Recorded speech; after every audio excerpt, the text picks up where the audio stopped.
Hi అండి. Good morning. Welcome to my channel. ఈరోజైతే నేను అరటికాయతో కూర చేశాను.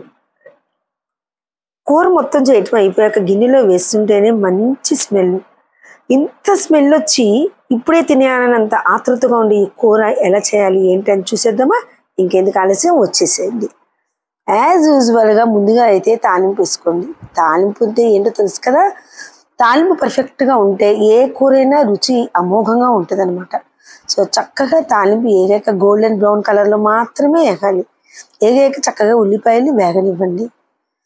ఈ కూర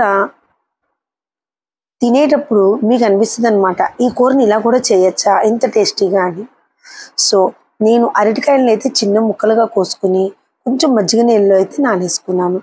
అలా చేయటం వల్ల నలుపు రాకుండా ఉంటాయి ముక్కలు. అలానే కోసేటప్పుడు కూడా కొంచెం కొబ్బరి నూనె చేతికి రాసుకుని కోసుకుంటాం మేము. అలా చేయటం వల్ల చేతులు పాడవకుండా ఉంటాయి అన్నమాట. సో ఇప్పుడైతే అరటికాయ ముక్కలన్నీ వేసేసా కదా, టమాటా ముక్కలు కూడా వేసేసేయాలి. ఎక్కువ వేయకండి, మళ్ళీ పులుపు వస్తుంది. సో కొంచెం పసుపు, కొంచెం ఉప్పు సరిపడా చూసి వేసుకోండి. నేను నా ముక్కలకి సరిపడా నేను వేసుకున్నాను అనమాట. సో ఈ విధంగా చక్కగా కలపెట్టుకోండి. చక్కగా కలిపెట్టుకుని మూత అయితే పెట్టేసుకోండి, మగ్గుతూ ఉంటుంది. ఈ లోపు అయితే నేను ఒక మిక్సీ జార్లోకి కొబ్బరి ముక్కలు, పచ్చి కొబ్బరి ముక్కలు ఎక్కువ ఇట్లా చూశారు కదా, ఒక 5-6 ముక్కలు తీసుకున్నా. అలానే ఒక 7-8 వెల్లుల్లిపాయలు తీసుకున్నా. అలానే పచ్చిమిరకాయలు కారానికి ఎండు కారం కాకుండా పచ్చిమిరకాయలు తీసుకున్నా. అలానే కొంచెం జీలకర్ర, అలానే చిన్న అల్లం ముక్క, ఎక్కువ అల్లం వేయట్లేదు, మన మసాలా టేస్ట్ వస్తుంది. ఇవన్నీ అయితే మిక్సీలో వేసేసుకున్నాను. ఈ లోపు మళ్ళీ కూర ఎంతవరకు మగ్గిందా అని చూస్తున్నా. ఆల్మోస్ట్ మగ్గిపోయింది. ఇంత మగ్గకూడదండి. నేను ఏదో పని వచ్చి అవతలకి వెళ్ళి వచ్చేసరికల్లా మగ్గిపోయింది అనమాట. అంత మక్కర్లేదు. సో ఈ కొంచెం మగ్గితే చాలన్నమాట. అది మగ్గగానే మనం ఏదైతే రెడీ చేసి పెట్టుకున్నామో కారం, కొబ్బరి కారం, అది వేసేయండి. అందులో వెల్లుల్లిపాయ, జీలకర్ర అన్నీ కలుస్తాయి కదా, చాలా బాగుంటుంది. కొన్ని వెల్లుల్లిపాయలు ఏమో నేను పైన మళ్ళీ ఒక 4 వేసాను, చితక్ కొట్టుకుని టేస్ట్ కోసం.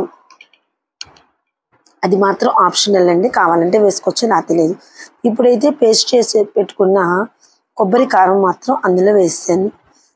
కొబ్బరి, పచ్చిమిరపకాయ, జీలకర్ర, వెల్లుల్లిపాయ, అలానే కొంచెం అల్లం ముక్క. అల్లం కావాలనుకున్న వాళ్ళు వేసుకోవచ్చు, వద్దనుకున్న వాళ్ళు తీసేయచ్చు. ఇదైతే బాగా కలపెట్టుకుందాము. వేస్తుంటేనే మంచి స్మెల్ వస్తుందండి.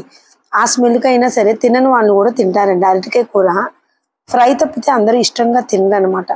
అరటికాయ కూరలో చాలా రకాలు చూపించారు కదా మునుపు, ఇప్పుడు ఈ రకమైతే ఇంతవరకు చూపించలేదు కదా. సో ఇవాళ నేను చేసిన అరటికాయ కూర ఇదేనండి. టమాటాలు కూడా ఆప్షనల్ అండి, కావాలంటే వేసుకోవచ్చు, లేకపోతే లేదు. వేసుకోవటం వల్ల కొంచెం టేస్ట్ మరింత పెరుగుతుంది అనమాట. అందువల్ల నేను అలా వేయటం జరిగింది. సో అంతేనండి, రెడీ అయిపోయింది. ఇదైతే అంతా ఒక బౌల్లో తీసేసుకుంటున్నాను. చూస్తున్నారా, చూస్తుంటే ఆ పొగకి, ఆ స్మెల్కి ఇప్పుడే అన్నం పెట్టుకుని తినేయాలనే ఫీలింగ్ వస్తుంది. సో నేనైతే అన్నం పెట్టుకున్నా, తినేసా, టేస్ట్ చూసా, చాలా బాగుంది. 2 సార్లు అయితే వేసుకున్నా. సో ఈ చక్కటి కూరని చక్కగా ఇలా మీరు కూడా చేసి పెట్టండి. తినని వాళ్ళు కూడా చక్కగా తింటారండి. నచ్చితే లైక్ చేయండి, షేర్ చేయండి, సబ్స్క్రైబ్ చేయడం మర్చిపోకండి. బాయ్.